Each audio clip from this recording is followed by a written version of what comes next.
Hi, welcome to a new lecture.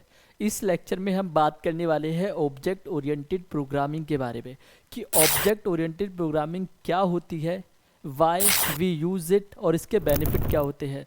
अब object orientation एक feature होता है जो कि आपको दूसरी लैंग्वेजेस के साथ देखने को मिलता है। अभी हम इसी को समझने वाले हैं कि इसके प्रिंसिपल्स क्या होते हैं, उनको यूज़ कैसे किया जाता है, हमने कहाँ से उनको सीखा, ये सारी चीज़ों के बारे में डिस्कशन करने वाले हैं। लेकिन पहली चीज़ होती है कि आपने बाकी लैंग्वेजेस भी देखी होंगी, जैसे सी प्लस प्लस एक लैंग्वेज हो गई, जावा एक लैंग्वेज हो गई, पाइथन एक लैंग्वेज हो गई, या फिर सी शार्प एक लैंग्वेज हो गई। तो वहाँ पर भी आपको ऑब्जेक्ट ओरिएंटेशन का फीचर मिलता है, इसलिए उन सारी लैंग्वेज को हम ऑब्जेक्ट ओरिएंटेड लैंग्वेजेस बोलते हैं। अब कई बार कन्फ्यूज़न हो जाता है, जैसे सी प्लस प्लस लैंग्वेज जो है उसको हम ऊप्स भी बोलते हैं, यानी कि ऑब्जेक्ट ओरिएंटेड प्रोग्रामिंग भी बोलते हैं। लेकिन आपको ये याद रखना पड़ेगा, आपको ये समझना पड़ेगा कि सी प्लस प्लस मेरी एक लैंग्वेज है, उसके अंदर मैंने ऑब्जेक्ट ओरिएंटेड प्रोग्रामिंग के फीचर्स को डाल दिया, इसलिए मैंने उसको ऑब्जेक्ट ओरिएंटेड प्रोग्रामिंग बोल दिया। इसी तरीके से जावा है, जावा के अंदर आपको अदर कॉन्सेप्ट भी देखने को मिलेंगे, लेकिन हमने ऑब्जेक्ट ओरिएंटेड प्रोग्रामिंग के कॉन्सेप्ट भी उसमें डाल दिए, इसलिए हमने उसको भी ऑब्जेक्ट ओरिएंटेड प्रोग्रामिंग बोल दिया। इसी तरीके से पाइथन हो गया, पाइथन के अंदर जब आपने ऑब्जेक्ट ओरिएंटेड प्रोग्रामिंग के फीचर डाल दिए तो हमने बोल दिया कि ये भी हमारी ऑब्जेक्ट ओरिएंटेड प्रोग्रामिंग है। क्या सी लैंग्वेज एक ऑब्जेक्ट ओरिएंटेड प्रोग्रामिंग है? नहीं, क्योंकि सी लैंग्वेज के अंदर हमने फीचर्स नहीं डाले।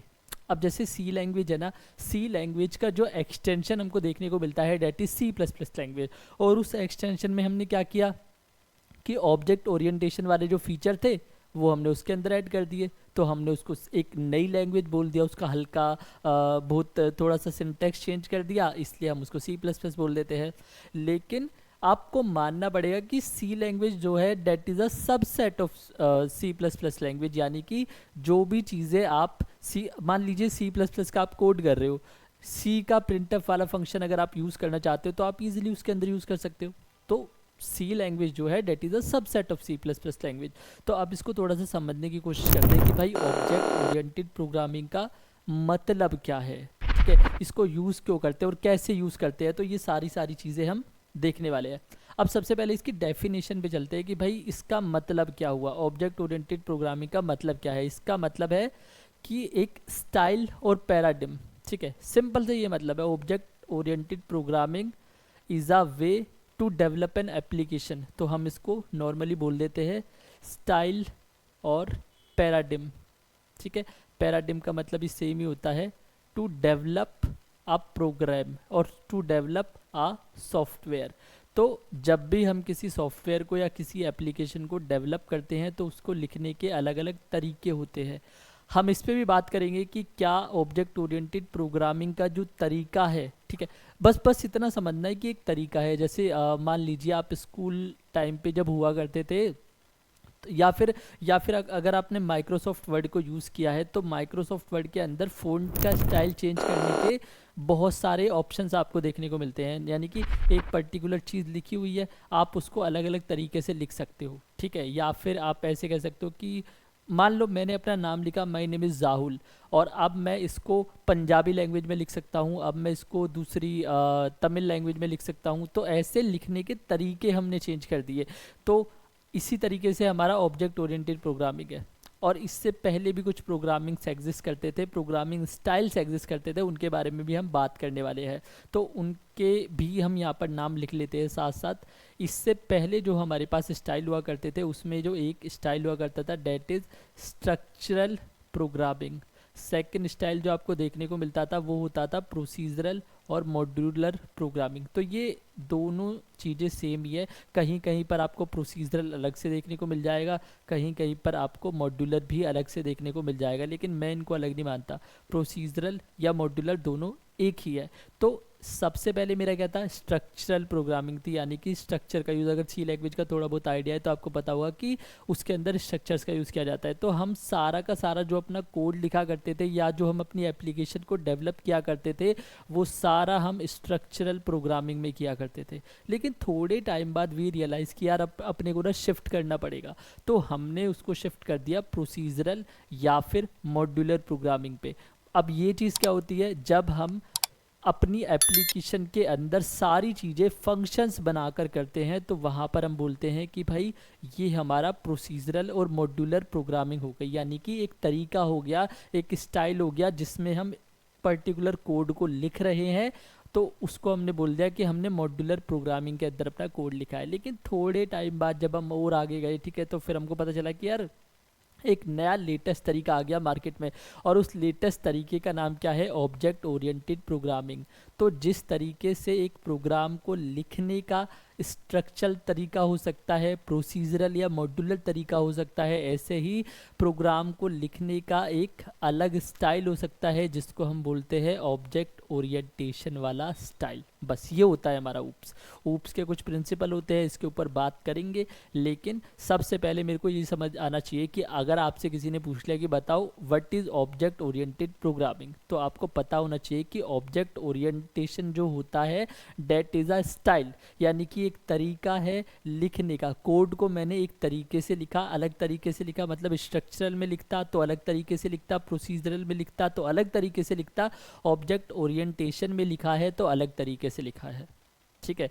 और ये अलग तरीके से लिखना हमने कहाँ से सीखा, अब उस पर थोड़ी सी बात करते हैं। देखो, हम एक सोसाइटी के अंदर रहते हैं, और उस सोसाइटी के अंदर जब कोई दूसरी चीज़ें चल रही होती है ना, अच्छे से हो रही होती है, जैसे मान लीजिए कि सोसाइटी के अंदर कोई बच्चा है, वो अच्छा परफॉर्म कर रहा है, स्पोर्ट्स के अंदर जा रहा है, तो हमारे पेरेंट्स क्या करते हैं, इनकरेज करते हैं कि भाई आप भी स्पोर्ट में चले जाओ, ठीक है, आप भी सुबह जल्दी उठा करो, आप भी पार्क जाया करो, ठीक है, आप भी ऐसे हेल्दी खाना खाया करो। तो वो सोसाइटी का एक रेफरेंस लेके हमको सारी चीज़ें समझाते हैं। इसी तरीके से हमने क्या देखा, हमने देखा कि भाई हम क्या करते हैं, जब हम कोड लिखते हैं तो तब हम बात कर रहे हैं सॉफ्टवेयर इंजीनियरिंग की, लेकिन सॉफ्टवेयर इंजीनियरिंग के अलावा भी तो बाकी इंजीनियरिंग भी तो है ना।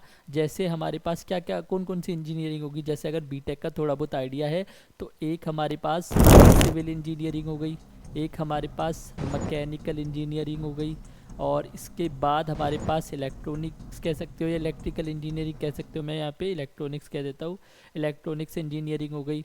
इसके अलावा आपके पास ऑटोमोबाइल इंजीनियरिंग हो गई, ठीक है। तो ये मेरे पास कुछ इंजीनियरिंग्स है, यानी कि कुछ डिसिप्लिन्स हैं जो कि बहुत सालों से चले आ रहे हैं। अब इनके अंदर एक सिविल इंजीनियर जो होगा वो भी अपने प्रोडक्ट को तैयार करता होगा, मैकेनिकल इंजीनियर जो होगा वो एक तरीके से अपने प्रोडक्ट को तैयार करता होगा, इलेक्ट्रॉनिक वाला भी और ऑटोमोबाइल वाला भी। तो हम क्या चाहते थे, जब सॉफ्टवेयर इंजीनियरिंग मार्केट में आई, या आप कह सकते हो कि जब कंप्यूटर इंजीनियरिंग मार्केट में आई, तो जो तरीके हमारे सिविल इंजीनियर्स फॉलो करते थे, मैकेनिकल इंजीनियर्स फॉलो करते थे, इलेक्ट्रॉनिक्स वाले या ऑटोमोबाइल वाले फॉलो करते थे, हमने चाहा कि भाई हमको भी इसी तरीके से चीज़ों को डेवलप करना है, ठीक है, क्योंकि उनके तरीके अच्छे हैं। अब वो तरीके क्या है वो हम समझने की कोशिश करते हैं यहाँ पर थोड़ा सा, ठीक है। ये मेरा हो गया कंप्यूटर इंजीनियरिंग। तो मान लीजिए जैसे एक नॉर्मल चीज़ लेके चलते हैं, जैसे इस पे जंप करने से पहले मान लीजिए आपको घर बनवाना है अपना, तो आप क्या करते हो घर बनाने से पहले, ठीक है, आप किसी अच्छे से आर्किटेक्चर के पास जाते हो, आर्किटेक्ट के पास जाते हो, ठीक है, और उससे बोलते हो कि भाई साहब हमारे घर का ना मतलब मान लीजिए 100 गज का प्लॉट है, आप एक काम कर दीजिए, आप इसका नक्शा तैयार कर दीजिए। तो सिविल इंजीनियर मतलब सिविल इंजीनियर का रोल बाद में आ जाएगा, लेकिन उससे पहले क्या है कि आपने उस घर का एक नक्शा तैयार करवाया, ठीक है, आपने बोला कि यहाँ पर हमारे 2 बेडरूम हो गए, ठीक है, यहाँ पर हमारी किचन हो गई। तो इसी तरीके से ये सारी चीज़ें हुई है, और ये सारी चीज़ें कहाँ पर हुई है, ये सारी चीज़ें हुई हैं एक पेपर के ऊपर, यानी कि एक ब्लूप्रिंट तैयार करके दे दिया उसने कि भाई इस तरीके से सारी चीज़ें होंगी, ठीक है। अब आप दूसरे किसी आर्किटेक्ट के पास गए, आपने बोला कि यार आप बना के दे दो, तो आपने इस तरीके से 2-3 आर्किटेक्ट के पास गए और उसने बोला कि एक बड़ा यहाँ पर रूम बना लेते हैं, बेडरूम बना लेते हैं, इधर आपका किचन हो गया, इधर आपका मेन एंट्रेंस हो गया, इधर आपका वॉशरूम हो गया, इस तरीके से। तो ये भी उसने क्या करके दिया है, पेपर पे बना के दिया है। अब देखो ऐसे ही आपने एक डिज़ाइन आपके पास ये हो गया, एक डिज़ाइन आपके पास ये हो गया। अब ये सारा का सारा डिज़ाइन हम बात करें इंटरनल डिज़ाइन की, ठीक है। इंटरनल डिज़ाइन का मतलब है कि अभी आपका घर नहीं बना, अभी आपका घर बाहर से एक्सटर्नली देखा नहीं है किसी ने, हम इंटरनल डिज़ाइन की बात कर रहे हैं। तो ऐसे ही आपने पहला वाला डिज़ाइन ये हो गया, सेकंड वाला डिज़ाइन ये हो गया, ऐसे 4-5 डिज़ाइन को आप लेके आए पेपर के ऊपर।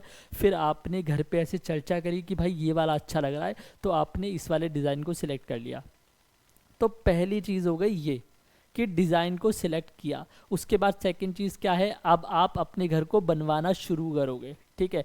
तो ऐसा बाकी इंजीनियरिंग्स के अंदर भी देखा गया, जैसे सिविल इंजीनियरिंग हो गई, किसी को रोड बनाना है, ठीक है, जैसे सिविल इंजीनियर को रोड बनाना है, तो रोड बनाने से पहले वो क्या करेगा, उसका ब्लूप्रिंट तैयार करेगा, ठीक है। वो देखेगा कि अच्छा ये यहाँ पे ऐसी चीज़ होनी चाहिए, एक काम करते हैं यहाँ से पुल को निकाल देते हैं ताकि जाम हट जाए। तो ऐसे सबसे पहले एक पेपर का यूज़ करके वहाँ पर डिज़ाइन तैयार किया जाता है, इंटरनल डिज़ाइन बनाया जाता है कि भाई ये वाली चीज़ होगी, ठीक है। तो अब जैसे सिविल इंजीनियरिंग में हमको समझ आया कि भाई इस तरीके से हमने एक इंटरनल डिज़ाइन बना दिया एक पेपर के ऊपर, फिर हमने फाइनलाइज किया उसको कि ये वाला ठीक लग रहा है, बाकी के ये जो 3-4 है इनको हटा दो साइड में। ऐसे ही मैकेनिकल का मैं आपको बताता हूँ, मैकेनिकल इंजीनियरिंग के अंदर या इलेक्ट्रॉनिक्स इंजीनियरिंग के अंदर, इलेक्ट्रॉनिक्स में मान लीजिए कि आपको कुछ चीज़ बनानी है, जैसे फिंगरप्रिंट लेता है ना, जैसे आपका मोबाइल हो गया, या फिर एक अलग से थंब इम्प्रेशन के लिए मशीन आती है, मान लीजिए आपको वो मशीन बनानी है। तो मशीन बनाने से पहले आपको उसका डिज़ाइन बनाना पड़ेगा, ठीक है। किसी भी इंजीनियरिंग के अंदर आपको उसका सबसे पहले डिज़ाइन बनाना पड़ेगा, ठीक है। जब आपने उसका डिज़ाइन बना लिया, डिज़ाइन को फाइनलाइज कर लिया, उसके बाद आप प्रोडक्ट को बनाओगे, रियल प्रोडक्ट को बनाओगे। ऐसा ही आपके ऑटोमोबाइल के अंदर होता है। मान लीजिए किसी कार को बनाया जा रहा है, तो कार को ऐसे थोड़ी है कि भाई 4 टायर ले आओ और जोड़ के कार को खड़ी कर दो, पहले प्रॉपर डिज़ाइन बनाया जाएगा। तो जब डिज़ाइन वाला पार्ट फाइनलाइज हो जाएगा, उसके बाद हम प्रोडक्ट को तैयार करने जाएंगे। तो हमने देखा यार सारी इंजीनियरिंग के अंदर यही वाली चीज़ चल रही है कि पहले डिज़ाइन वाले पार्ट की बात हो रही है, और डिज़ाइन भी क्या है, इंटरनल डिज़ाइन। और इंटरनल डिज़ाइन के साथ यहाँ पर जो भी चीज़ें हो रही है ना, चाहे सिविल इंजीनियरिंग में हो रही है, चाहे मैकेनिकल इंजीनियरिंग में हो रही है, चाहे ऑटोमोबाइल इंजीनियरिंग में हो रही है, ये सारी की सारी चीज़ें कौन कर रहा है, इंजीनियर्स कर रहे हैं। और यहाँ पर कंप्यूटर इंजीनियरिंग के अंदर अगर कोई सॉफ्टवेयर बनाया जाएगा, तो सॉफ्टवेयर का जो डिज़ाइन है कि किस तरीके से चीज़ें आपस में कम्युनिकेट करेगी, किस तरीके से फंक्शन कम्युनिकेट करेंगे, ये सारा का सारा रोल किसका है, प्रोग्रामर का है। तो यहाँ पर अभी हम यूज़र की बात नहीं कर रहे। यूज़र के पास तो क्या जाएगा, यूज़र के पास तो एक फाइनल प्रोडक्ट चला जाएगा, और यूज़र क्या देख पाएगा, यूज़र एक्सटर्नल डिज़ाइन देख पाएगा, ठीक है, बनने के बाद वाली चीज़ देख पाएगा। लेकिन ये पेपर के ऊपर जो डिज़ाइन है, इंटरनल डिज़ाइन है, वो किसने तैयार किया है, वो हमारा तैयार किया है किसी प्रोग्रामर ने तैयार किया है, किसी सिविल इंजीनियर ने तैयार किया है, किसी ऑटोमोबाइल इंजीनियर ने तैयार किया है। तो हमने ये वाली चीज़ देखी कि भाई बाकी के इंजीनियरिंग्स के अंदर सबसे पहले क्या होता है, डिज़ाइन को तैयार किया जाता है ना, एक ब्लूप्रिंट को तैयार किया जाता है, फिर उसको फाइनलाइज किया जाता है, उसके बाद आप अपने प्रोडक्ट को बनाने के लिए जाते हो। तो हमने सोचा यार कंप्यूटर इंजीनियरिंग के अंदर भी तो फिर हमको ऐसा करना चाहिए। तो हमने एक स्टाइल को सिलेक्ट किया, ठीक है। ये जो हमारे पास स्ट्रक्चरल एक स्टाइल है लिखने का, प्रोसीजरल एक स्टाइल है, मॉड्यूलर एक स्टाइल है, ऑब्जेक्ट ओरिएंटेड प्रोग्रामिंग एक स्टाइल है। तो हमको ये देखना था कि यार इसमें से हम किस वाले स्टाइल को सिलेक्ट करें।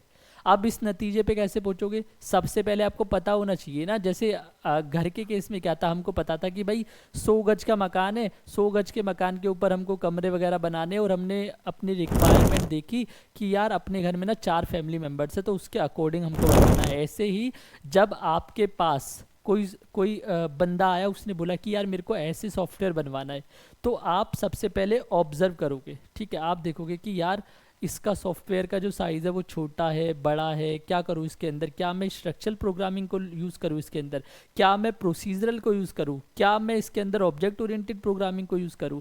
तो प्रोग्रामर के लिए जो कन्वीनियंट होगी, प्रोग्रामर के लिए जो उसकी टीम के लिए जो अच्छे से बैठेगी, वो वाली चीज़ों को वो यूज़ करेंगे, यानी कि ऑब्जेक्ट ओरिएंटेड प्रोग्रामिंग को वो यूज़ करेंगे। तो इसके लिए उनको क्या करना पड़ेगा, इसके लिए उनको चीज़ों को समझना पड़ेगा। जो सॉफ्टवेयर आया है उनके पास कि इस तरीके का सॉफ्टवेयर बनाना है, तो डिज़ाइन बनाने से पहले उनको चीज़ों को देखना पड़ेगा, उस सॉफ्टवेयर को समझना पड़ेगा। जब वो सॉफ्टवेयर को समझ लेगा, उसके बाद वो डिज़ाइन बनाने की तरफ जाएगा, और डिज़ाइन बनाएगा जब, तो वो देखेगा कि कौन सी स्टाइल को मेरे को यूज़ करना है, ऑब्जेक्ट ओरिएंटेड को यूज़ करना है, या स्ट्रक्चर को यूज़ करना है, या प्रोसीजर को यूज़ करना है। तो इट इज़ ऑल अबाउट कि एक इंजीनियर किस तरीके से चीज़ों को देख रहा है, उसका परसेप्शन क्या है चीज़ों को देखने का। सिविल इंजीनियर अगर रोड को बना रहा है ना, तो उसका एक परसेप्शन है कि भाई मेरे को इस तरीके से बनाना है, यहाँ पर पानी नहीं भरना चाहिए बारिश के टाइम पे, यहाँ पर जो ट्रैफिक होगा वो जैम नहीं होना चाहिए, बहुत स्मूथ जानी चाहिए चीज़ें। तो ये सारी की सारी चीज़ें वो क्या है कि वो सिस्टम को समझेगा पहले, ठीक है, जो भी रिक्वायरमेंट्स चाहिए उनको समझेगा। वो रिक्वायरमेंट सारी समझने के बाद वो कहाँ पर जाएगा, डिज़ाइन बनाने वाले पार्ट पे जाएगा। तो हमको मोटा मोटी जो समझ आता है डेट इज़ कि एक हमारे पास रिक्वायरमेंट है, या इसको हम बोलते हैं कि रिक्वायरमेंट और सिस्टम अंडरस्टैंडिंग, ठीक है। तो सबसे पहले सिस्टम की अंडरस्टैंडिंग करनी पड़ेगी उस बंदे को, या फिर किसी भी इंजीनियर को, किसी भी प्रोग्रामर को। ये वाली चीज़ करने के बाद सेकंड चीज़ क्या होगी, इंटरनल डिज़ाइन तैयार किया जाएगा। अब ये जो इंटरनल डिज़ाइन तैयार किया जाएगा, ये कैसे किया जाएगा, ये किया जाएगा आपका पेपर के ऊपर। अब कह सकते हो कि पेपर के ऊपर कर लो, या फिर आजकल तो बहुत सारे सॉफ्टवेयर्स आते हैं, उन सॉफ्टवेयर का यूज़ कर लो। जब ये सारी की सारी चीज़ें हो जाएगी, ठीक है, अब जैसे इंटरनल डिज़ाइन जब बनाया, पहले सिस्टम को अंडरस्टैंड करा, फिर उसने सिलेक्ट करा अच्छा ऑब्जेक्ट ओरिएंटेड प्रोग्रामिंग का यूज़ कर लेते हैं, उसके बाद इंटरनल डिज़ाइन को बना लिया, उसके बाद उसने अपने प्रोडक्ट को डेवलप करना चालू किया। तो ये बाकी के इंजीनियरिंग में हो रहा था, तो यही चीज़ हम सॉफ्टवेयर इंजीनियरिंग में लेके आ गए। और अभी जो लेटेस्ट तरीका चल रहा है चीज़ों को डेवलप करने का, सॉफ्टवेयर को डेवलप करने का, वो हमारे पास है ऑब्जेक्ट ओरिएंटेड प्रोग्रामिंग। तो ये हमको समझ आता है अच्छे से। अब बात आती है कि भाई अपने को ये तो समझ आ गया कि ऑब्जेक्ट ओरिएंटेड प्रोग्रामिंग क्या है, कि एक स्टाइल है चीज़ों को लिखने का, वो सारी चीज़ें क्लियर है। अब बात करते हैं कि भाई इससे पहले जो हमारे पास ये प्रोग्रामिंग के स्टाइल एग्जिस्ट करते थे, स्ट्रक्चरल करते थे, प्रोसीजरल करते थे, इसके अंदर क्या कमी थी, क्या इनका एक एग्जांपल लेके हम चीज़ों को समझ सकते हैं? बिल्कुल, हम इसका एक एग्जांपल लेके समझेंगे। जैसे मॉड्यूलर है, तो मॉड्यूलर या प्रोसीजरल प्रोग्रामिंग का हम एक एग्जांपल लेंगे, साथ में हम उसको कंपेयर करेंगे ऑब्जेक्ट ओरिएंटेड प्रोग्रामिंग से, कि वहाँ पर किस तरीके से चीज़ें चल रही थी और यहाँ पर किस तरीके से हमारी चीज़ें चलेंगी, ठीक है। तो सबसे पहले मैं यहाँ पर एक लाइन ड्रॉ कर दूंगा, या फिर मैं दोनों के नाम लिख देता हूँ इधर, कि मुझे क्या करना है। मुझे यहाँ पर लिखना है मॉड्यूलर प्रोग्रामिंग के अंदर किस तरीके से चीज़ें चला करती थी, और अब ऑब्जेक्ट ओरिएंटेड के अंदर किस तरीके से चीज़ें चला करती है, ठीक है। अपने को ये समझना है, बस ये हो जाएगा तो सारी चीज़ें क्लियर हो जाएगी। मॉड्यूलर के अंदर या प्रोसीजरल के अंदर जितने भी काम हम किया करते थे, सारे फंक्शंस के थ्रू किया करते थे। मान लीजिए मॉड्यूलर के अंदर मैं एक एग्जांपल ले लेता हूँ, यहाँ पे सबसे पॉपुलर जो एग्जांपल चलता है डेट इज़ बैंक का एग्जांपल। और इस बैंक के एग्जांपल में हम समझते हैं, मान लीजिए आप किसी बैंक में गए और बैंक वालों को आपसे सॉफ्टवेयर बनवाना है। जब कंप्यूटर इंजीनियरिंग आई ना, स्टार्टिंग में सी लैंग्वेज आई हमारे पास, तो सी लैंग्वेज के अंदर ये वाला फीचर मिसिंग था। यानी कि सी लैंग्वेज के अंदर आप कैसे किया करते थे चीज़ों को, आप मॉड्यूलर प्रोग्रामिंग में किया करते थे, मॉड्यूलर स्टाइल में किया करते थे, या प्रोसीजरल स्टाइल में किया करते थे। तो वहाँ पर एक बंदा गया, ठीक है, उसके पास क्या थी, सी लैंग्वेज थी। तो सी लैंग्वेज का जो स्टाइल था वो मॉड्यूलर या प्रोसीजरल था। बैंक वालों ने बोला कि भाई साहब हमको ना अपने बैंक के लिए एक सिस्टम तैयार करवाना है, एक सॉफ्टवेयर तैयार करवाना है। तो आपने बैंक को क्लोजली ऑब्जर्व किया, आपने देखा कि अच्छा इसके अंदर क्या क्या चीज़ें मैं बना सकता हूँ। तो आपने बोला कि ठीक है, यहाँ बैंक के अंदर ना मैं कुछ फंक्शंस बना सकता हूँ। यानी कि हर चीज़ के लिए आपने एक फंक्शन बनाया। आप डील किस में कर रहे हो, फंक्शंस में डील कर रहे हो। तो आपने बोला कि एक काम करते हैं, अकाउंट ओपन के लिए हम एक फंक्शन बना देते हैं, ठीक है, आपने बना दिया। उसके बाद आपने बोला ठीक है, क्लोज अकाउंट के लिए एक और फंक्शन बना देते हैं। तो आपने यहाँ क्लोज अकाउंट के लिए एक फंक्शन बना दिया। यानी कि आप पूरे बैंक को अच्छे से समझ रहे हो कि क्या क्या चीज़ें होनी चाहिए, क्या क्या मेरे को फंक्शन बनाने हैं। फिर आपने क्या करा, आपने कहा कि चलो ये दोनों चीज़ तो ठीक है, एक काम करते हैं, बैंक बैलेंस चेक करने के लिए भी हम एक फंक्शन बना देते हैं। तो आपने बैंक बैलेंस चेक करने के लिए बना दिया। उसके बाद आपने कहा एक काम करते हैं, यहाँ पर डिपॉजिट का भी एक फंक्शन बना देते हैं। तो आपने डिपॉजिट का भी एक फंक्शन बना दिया। फिर आपने कहा एक काम करते हैं, विड्रॉ करने का भी एक फंक्शन बना देते हैं। तो विड्रॉ करने का भी एक फंक्शन आपने बना दिया। अब ये सारी की सारी चीज़ें बैंक वाले ने आपको नहीं बताई भाई, ये आपने खुद ऑब्जर्व की है कि ये सारी चीज़ें होनी चाहिए। अकाउंट ओपन करने का एक फंक्शन होना चाहिए। अब देखो यहाँ पर जितनी भी चीज़ें मैंने करी है, जितनी भी फंक्शनैलिटी मेरे को लगानी है, ये सारी की सारी मैं कैसे लगाता हूँ, फंक्शंस के थ्रू। यानी कि मैंने हर एक चीज़ के लिए एक फंक्शन बना दिया, ठीक है। अब क्या होता था ना, जैसे ये बैंक हो गया, अब मान लीजिए मुझे एज अ प्रोग्रामर किसी कंपनी ने बुलाया और कंपनी ने देखा अच्छा बैंक वालों ने तो अपने सारे के सारे सिस्टम को ना ऑनलाइन करा लिया, हमको भी कराना है यार ऐसे, ठीक है। पहले आप अपने पेरेंट्स से पूछना कभी कि पहले ना ऑनलाइन सैलरीज नहीं मिला करती थी। पहले हुआ ये करता था कि भाई आपको कैश में पेमेंट किया करती थी, तो वो लोग क्या करते थे, जैसे पेपर लेके बैठते थे, काउंट करते थे, अच्छा तुम्हारी अटेंडेंस 27 दिन की है तो तुमको इतना पैसा मिलेगा, तुम्हारी 28 दिन की है तो इतना। तो उसमें ना बहुत ज़्यादा टाइम वेस्ट हुआ करता था। तो फिर कंपनी वालों ने सोचा कि यार इतना ज़्यादा टाइम वेस्ट कौन करेगा, तो एक काम करते हैं कि इसको ना ऑनलाइन बनवा लेते हैं, यानी कि एक सॉफ्टवेयर बनवा लेते हैं इसका। तो उन्होंने एक बंदे को बुलाया, यहाँ पर हम लिख लेते हैं जैसे बैंक हो गया, और यहाँ पर एक हम नाम डाल देते हैं जैसे टीएमडी, एक ऑर्गेनाइजेशन हो गई, एक शॉप हो गई, उसके लिए हमको सॉफ्टवेयर बनवाना है। पर इन लोगों के पास ज़्यादा पैसे नहीं है, तो इन लोगों ने क्या करा कि भाई एक काम करो कि जो सैलरीज देने वाला पार्ट है ना आप उसको ऑनलाइन कर दो। तो हमने बोला ठीक है, पेरोल जो हम करेंगे उसका मैंने एक फंक्शन बना दिया, ठीक है। फिर उन्होंने थोड़े टाइम बाद रियलाइज़ करा कि यार एक काम करते हैं, अटेंडेंस हमको लगानी है तो ऐसे मोबाइल के थ्रू ही अटेंडेंस हो जाए। तो उन्होंने प्रोग्रामर को बुलाया, उसने बोला ठीक है अटेंडेंस हम लगा देते हैं ऑनलाइन, ठीक है। तो आप यहाँ पर देखोगे ना, जैसे यहाँ पर कितने फंक्शन हो गए, 10 15 20, यानी कि आपके सॉफ्टवेयर का जो साइज़ है वो स्मॉल है। तो मॉड्यूलर प्रोग्रामिंग को या प्रोसीजरल प्रोग्रामिंग को हम तब यूज़ करते थे जब स्मॉलर चीज़ों के लिए हमको यूज़ करना है। जैसे टीएमडी हो गया, इन्होंने 2 फंक्शन बनवा लिए, ठीक है, पेरोल का फंक्शन बनवा लिया, अटेंडेंस का फंक्शन बनवा लिया। तो यहाँ भी हमारा जो सिस्टम है, यहाँ हमारा जो सॉफ्टवेयर है वो स्मॉलर साइज़ का है। लेकिन जब हम बात करते हैं एक बड़े लेवल पे बात करते हैं तो वहाँ पर हम मॉड्यूलर प्रोग्रामिंग हमारे काम नहीं आती, क्योंकि कितने फंक्शंस बनाओगे, 4000 5000 फंक्शंस बना दोगे क्या, ठीक है। तो यहाँ पर दिक्कतें शुरू हो जाती है फिर। तो हमारे पास यहाँ पर आ जाती है ऑब्जेक्ट ओरिएंटेड प्रोग्रामिंग, यानी कि अब हम फंक्शंस में डील नहीं कर रहे, अब हम ऑब्जेक्ट में डील करेंगे। और ऑब्जेक्ट का मतलब हो गया कि हर एक ऑब्जेक्ट का अपना एक फंक्शन होगा, ठीक है, अपने अलग से फंक्शंस होंगे। जैसे हम यहाँ पर एक बड़ी ऑर्गेनाइजेशन जो ले रहे हैं डेट इज़ गवर्नमेंट, कि भाई गवर्नमेंट से तो बड़ा कुछ होता ही नहीं है ना, तो हम गवर्नमेंट के लिए एक सॉफ्टवेयर तैयार करने वाले हैं। और अब हमको देखना है, गवर्नमेंट ने हमको बुलाया, गवर्नमेंट ने बोला कि भाई साहब एक सॉफ्टवेयर तैयार करना है पूरे सिस्टम के लिए, अब देखो क्या क्या कर सकते हैं इसके अंदर। तो हमने कहा ठीक है कर देते हैं। तो हमने देखा सबसे पहले कि गवर्नमेंट क्या क्या सर्विसेज प्रोवाइड कराती है, चलो देखते हैं गवर्नमेंट क्या क्या सर्विसेज प्रोवाइड कराती है।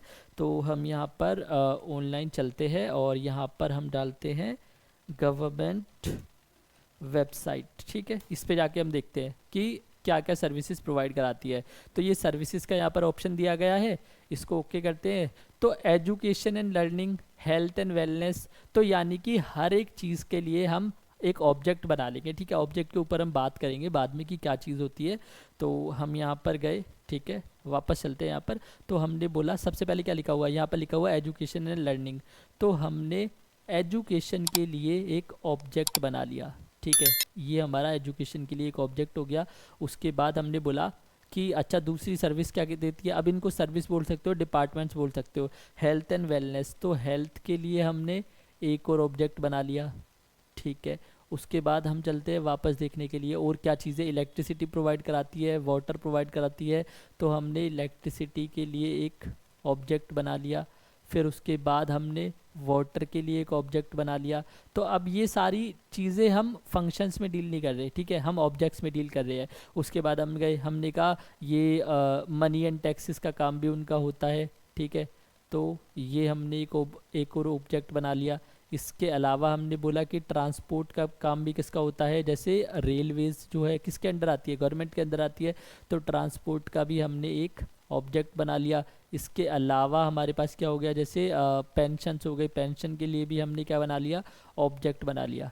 अब इन ऑब्जेक्ट के, क्योंकि गवर्नमेंट का सिस्टम ही इतना बड़ा है तो हमें एक लार्जर सॉफ्टवेयर बनाना पड़ेगा। और जब हम चीज़ों को ऐसे क्लोजली लेवल पे नहीं देखते ना, ऐसे लार्जर लेवल पे देखते हैं, तो उस केस में हम क्या करने पड़ते हैं, ऑब्जेक्ट ओरिएंटेड प्रोग्रामिंग करते हैं, क्योंकि वो हमारे लिए एक प्रोग्रामर के लिए चीज़ों को बहुत कन्वीनियंट कर देता है। तो जैसे एजुकेशन हो गया, अब एजुकेशन नाम का जो ऑब्जेक्ट है इसके अंदर बहुत सारी चीज़ें हो सकती है। अब इसके अंदर हो सकता है एक फंक्शन होगा एजुकेशन लोन के लिए, हमने एक फंक्शन बना दिया, या फिर हमने बोला कि स्कॉलरशिप का एक फंक्शन बना दिया इसके अंदर, तो ये चीज़ें हो सकती है। तो एक ऑब्जेक्ट के अंदर उसके जो फंक्शंस है वो हमने अलग अलग बना दिया। ऐसी हेल्थ है, हेल्थ के लिए हमने बोल दिया कि पेशेंट का जो डेटा है उसका हमने एक फंक्शन बना दिया, ठीक है। या फिर हमने बोला डिस्चार्ज जब होगा उसका हमने एक डेटा बना दिया, उसका एक फंक्शन बना दिया।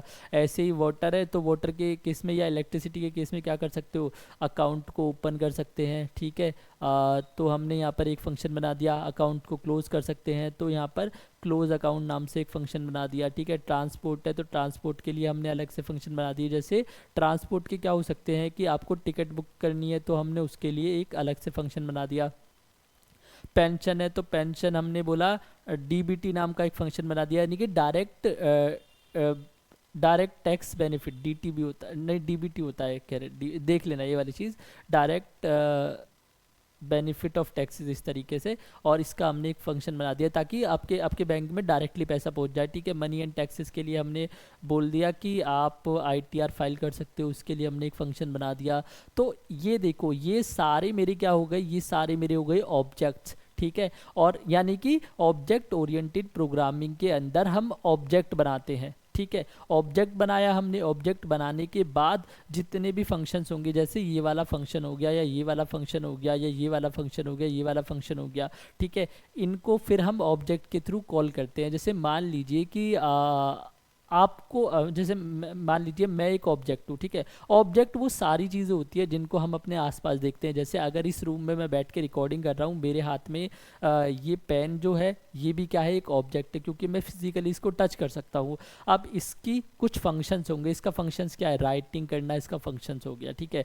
और इसके अंदर बाकी चीज़ें भी, जैसे डेटा के बारे में अभी हम बात नहीं करेंगे इस लेक्चर में, आगे आने वाले लेक्चर में हम बात करेंगे डेफिनेटली, तो वहाँ पर हम इस वाली चीज़ को समझेंगे, ठीक है।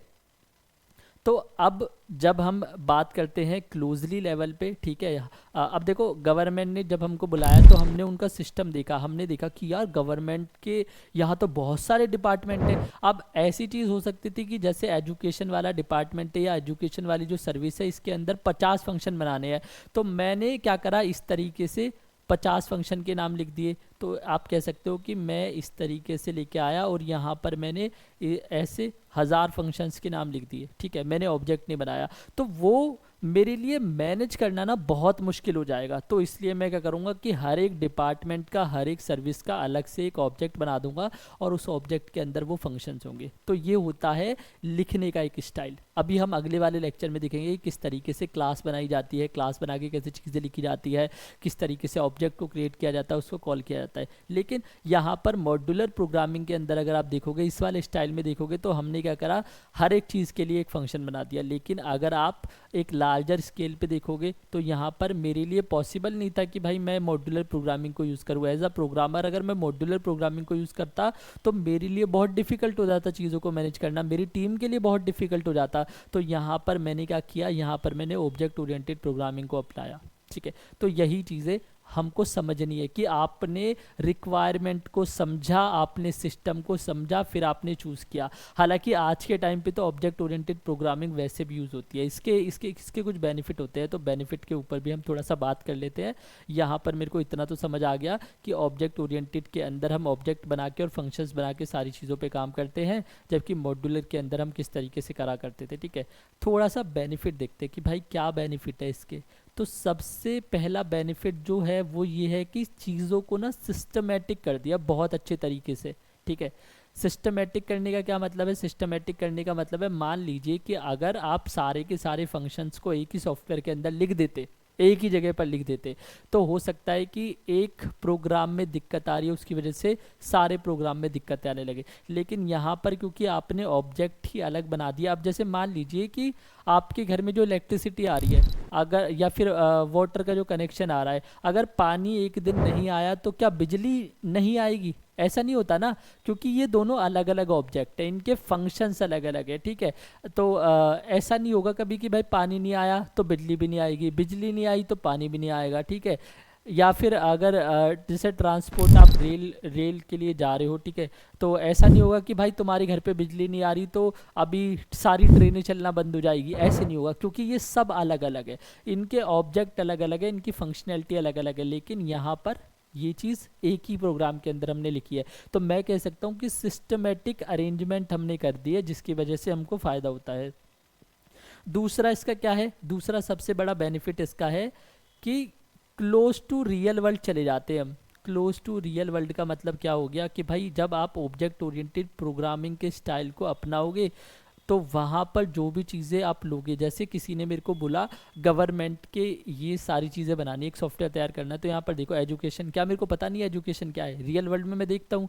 हेल्थ मेरे को पता है, स्कॉलरशिप मेरे को पता है, लोन मेरे को पता है। तो यानी कि रियल वर्ल्ड के जितने भी आसपास हम चीज़ों को देखते हैं उनको हम उठाते हैं और अपनी कोडिंग के अंदर लिखने लगते हैं। जबकि मॉड्यूलर प्रोग्रामिंग जो था उसमें ये चीज़ इतने हद तक पॉसिबल नहीं हो पाती। तो अगर दोनों में से मुझे किसी को चुनना पड़े तो मेरे को क्लोज टू रियल वर्ल्ड जो लेके जाएगी वो मेरी है ऑब्जेक्ट ओरिएंटेड प्रोग्रामिंग। ठीक है, जैसे अभी हम गवर्नमेंट की इस वेबसाइट पे चलते हैं और किसी एक ऑब्जेक्ट को ओपन करके देखते हैं कि इसके अंदर क्या क्या फंक्शंस हमको मिलेंगे। जैसे हम इस पे चले गए, मनी एंड टैक्सेस वाले ऑब्जेक्ट पे चले गए, जैसे हमने क्लिक किया तो यहाँ पे मेरे को बहुत सारे फंक्शंस मिले। क्या फंक्शंस मिले? आपको प्रॉपर्टी टैक्स पे करना है उत्तराखंड देहरादून का, तो आप ये वाले फंक्शन का यूज़ कर लो। आपको अपना वाटर का टैक्स देखना है, चार्जेस देखने हैं, एरिया स्टेटस देखना है चेन्नई के अंदर, आप इस वाले फंक्शन को, यानी कि हमने व्यू वाला एक फंक्शन बना दिया, हमने पे प्रॉपर्टी वाला एक फंक्शन बना दिया, आपने पे वाटर टैक्स के नाम से एक फंक्शन बना दिया, आपने property tax for Nanded Waghala city municipal corporation इसके लिए एक फंक्शन बना दिया। तो इस तरीके से हमारे पास अलग अलग ऑब्जेक्ट थे। जैसे जॉब्स वाले ऑब्जेक्ट के ऊपर अगर मैं क्लिक करता हूं तो यहाँ पर अलग अलग फंक्शन है, करियर काउंसलिंग के लिए एक अलग फंक्शन है, रजिस्ट्रेशन के लिए एक अलग फंक्शन है। तो इसी तरीके से हम अब ये जो सॉफ्टवेयर किसी ने बनाया होगा तो ये भी मोस्ट प्रोबेबली उसने ऑब्जेक्ट ओरिएंटेड प्रोग्रामिंग के जो फीचर्स है ना उनका यूज़ करके बनाया होगा। सिर्फ ऑब्जेक्ट ओरिएंटेड प्रोग्रामिंग का यूज़ करने का मतलब ये नहीं होता कि वो रियल वर्ल्ड के क्लोज ले जाएगी। वो हमको बाकी की इंजीनियरिंग के अंदर जो चीज़ें यूज़ हो रही है ना, जैसे बाकी के इंजीनियरिंग में हमने देखा कि यार इनके अंदर तो बड़ी सिक्योरिटी है, तो हमको भी सिक्योरिटी लगानी पड़ेगी अपने प्रोग्राम के अंदर। तो इसके लिए क्या करें, तो वो जो ऑब्जेक्ट ओरिएंटेड प्रोग्रामिंग है ना वो आपको कुछ फीचर्स प्रोवाइड कराती है, उसके कुछ प्रिंसिपल्स होते हैं। जब उन प्रिंसिपल्स को हम समझेंगे तो हमको समझ आएगा कि अच्छा इतने अच्छे अच्छे फीचर्स है इसके। ठीक है, तो हम तो इसी को यूज़ करते हैं। अब जैसे आपको पता है बैंक में आपका पैसा सेव है, जब भी बैंक में आप स्टोर कराने के लिए जाते हो ना बेफिक्र होकर घर सो जाते हो, क्योंकि आपको वो पता है कि वहाँ पर सिक्योरिटी मिलती है। तो इसी तरीके से हमको पता है ऑब्जेक्ट ओरिएंटेड प्रोग्रामिंग का यूज़ जब हम करेंगे तो हमारा जो प्रोग्राम होगा वो मैं कन्वीनियंटली के साथ तो लिख लूँगा, और जब मैं उसको डिप्लॉय करूँगा मार्केट में तो एक सिक्योरिटी के साथ डिप्लॉय करूँगा। ऐसा ना हो कि मेरे प्रोग्राम के साथ कोई भी छेड़छाड़ कर दे और फिर मेरा नाम खराब हो कि भाई इस वाले प्रोग्रामर ने तो इतना गंदा प्रोग्राम लिख दिया। ठीक है, तो ये सारी चीज़ें हमने थोड़ा थोड़ा समझने की कोशिश करी। मैं एक बार आपको रिकैप करा देता हूँ फटाफट सारी चीज़ें हमने क्या देखी है। हमने देखा कि भाई ऑब्जेक्ट ओरिएंटेड प्रोग्रामिंग क्या होती है, एक स्टाइल होता है सिंपल चीज़ों को लिखने का। क्या ऐसे और भी स्टाइल एग्जिस्ट करते हैं? हमने कहा बिल्कुल, स्ट्रक्चरल एक एग्जिस्ट करता था, प्रोसीजरल और मॉड्यूलर एक एग्जिस्ट करता था।